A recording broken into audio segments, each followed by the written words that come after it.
We spend our whole lives building bigger boats, forgetting that we were meant to sail, not just own. Here is the story that proves it. Every morning before the first bird sang, Arjun pushed his small wooden boat into the quiet sea. The water welcomed him like an old friend, and the wind carried the scent of salt and possibility. People in the village called him lucky because he always returned with enough fish to feed his family and sell at the market.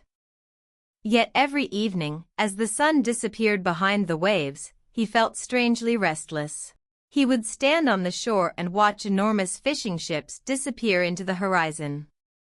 Their lights shimmered like floating cities. He imagined mountains of fish, overflowing treasure, and lives without worry. He often whispered to himself, "One day, that will be me." His wife, Meera, noticed the change. Once, Arjun laughed easily and spent evenings playing with their little daughter. Now, he only spoke of buying a bigger vessel. "We have enough," Meera would gently remind him.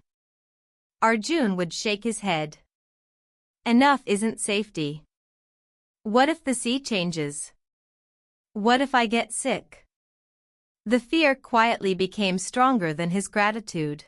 Months passed, and Arjun borrowed money from nearly everyone willing to lend. He sold family jewelry and emptied his savings to purchase a massive fishing boat that could stay at sea for weeks. The entire village admired it.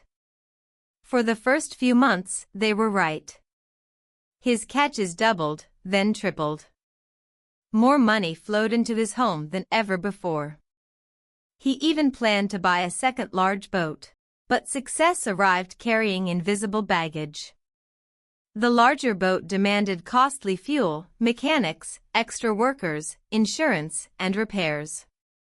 Every month brought new bills. Every storm threatened disaster. Instead of fishing peacefully, Arjun now worked day and night. When he wasn't at sea, he was meeting suppliers. When he wasn't meeting suppliers, he was negotiating debts. He couldn't sleep. One afternoon, exhausted after repairing yet another engine, he sat beneath a lonely palm tree. Nearby, an old fisherman named Ravi rested beside a tiny boat, humming softly while mending a net. Arjun couldn't understand it. "Why don't you buy a bigger boat?" he asked. Ravi smiled. "Why should I? You could catch more fish." "I already catch enough. But then you'd earn more money." "I earn enough." Arjun frowned. "With more money, you could retire early." The old man looked at him with kind eyes. "And what would I do after retiring?" Arjun answered immediately. "Spend time with your family. Watch the sunrise. Rest. Enjoy life." Ravi laughed softly. "I already do all those things today." That night, Arjun returned home. His daughter had left a small drawing on the table. It showed 3 people holding hands on the beach. She had written, "I miss fishing with Daddy." Arjun realized something painful. He had built a larger business, but his own life had become smaller. He realized he wasn't wrong for wanting security, but he had confused having more with living better. Eventually, Arjun sold the second boat he had planned to buy and paid off most of his debts. He kept only what his family truly needed. His income became smaller, but something unexpected happened. His mornings became peaceful again. His evenings returned. His laughter returned. And for the first time in years, he no longer measured wealth by the size of his boat. He measured it by the freedom to choose how he spent his day.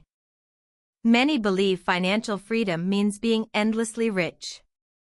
But real financial freedom isn't about collecting more things. It's about reaching the point where your income gives you control over your time instead of demanding all of it in return. Money is powerful, but its greatest gift isn't luxury. Its greatest gift is choice. Arjun finally understood that the richest person on the shore wasn't always the one with the biggest boat. Sometimes, it was the fisherman who had already caught enough and knew when to sail home. If you enjoyed this story, subscribe to Rajkor Wealth for more timeless stories that teach powerful money lessons.